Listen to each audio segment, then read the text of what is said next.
Hello everyone, এই দেখো আজকে সকাল সকাল আমি আর বাপি একটু হাঁটতে যাচ্ছি। আজকে সকালের ওয়েদারটা খুব সুন্দর, সেই জন্য ভাবলাম তাহলে একটু হেঁটে আসি। এই দেখো বন্ধুরা, আমি আর বাপি হচ্ছে গিয়ে হাঁটছি এখানে, এদিকে দেখো একবার। সো এটা ছিল ঈদের আগের দিনের একটা ব্লগ। তো এটা আমার পোস্ট করতে এত লেট হয়ে গেল, তার জন্য প্রত্যেককেই সবাইকে আগে থেকে সরি চেয়ে নিলাম। আর এই দেখো এখানে আমি এসেছিলাম বাপির একটা বন্ধুর বাড়িতে।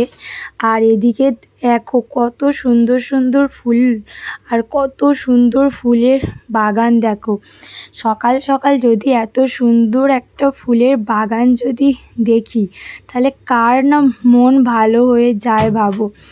এত সুন্দর বাগানের মাঝে মনে হচ্ছিল কিছু ফটো ভিডিও রিলস করে নিই, বাট উপায় হলো না সেরকম। তো যাই হোক, এই দেখো এই ফুলগুলো তো আমার খুব ভাল লাগে। আর এই রঙটা দেখো, এই কালারটা আমাদের বাড়িতেও আছে। আর এই কাকুটার বাড়িতে এত সুন্দর ফুলের বাগান। দেখো সমস্ত ফুলগুলি কিন্তু জাস্ট মারাত্মক, জাস্ট অসাধারণ দেখতে।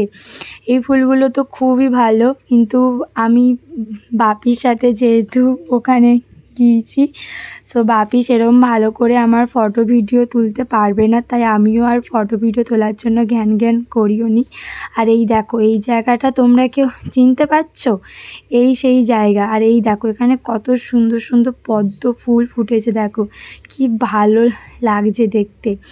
এই জায়গাটায় আমি এখানে এসেছিলাম বসন্ত উৎসবে ডান্স ভিডিও শ্যুট করতে। আর দেখো এদিকেও পদ্ম ফুল হয়ে আছে, এদিকেও। আর দেখো সেদিন আমরা এসেছিলাম ঈদের আগের দিনকে সকালবেলা, আর সেদিনকে মানে আকাশটা তো খুব সুন্দর লাগছিল আর ওয়েদারটা খুব সুন্দর ছিল, জাস্ট দারুণ।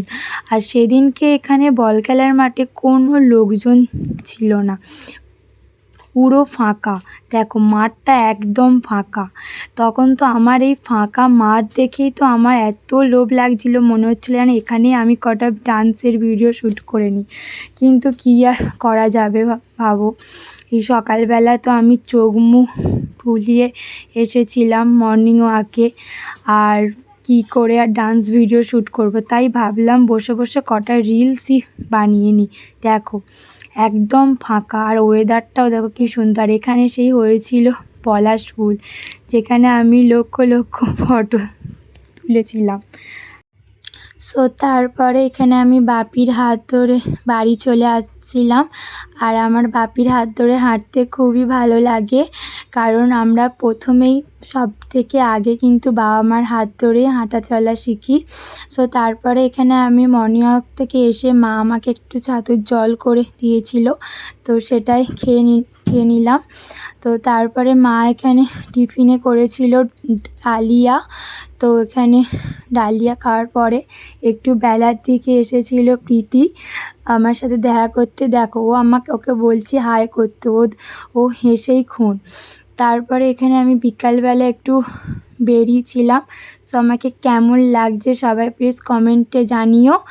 আর এখানে আমি তো টোটোতে উঠে পড়েছি যাব বলে, কোথায় যাচ্ছি সব জানাচ্ছি। এই দেখো এই জায়গাটা দেখে সবাই নিশ্চয়ই চিনতে পেরেছো যে কোথায় যাচ্ছি।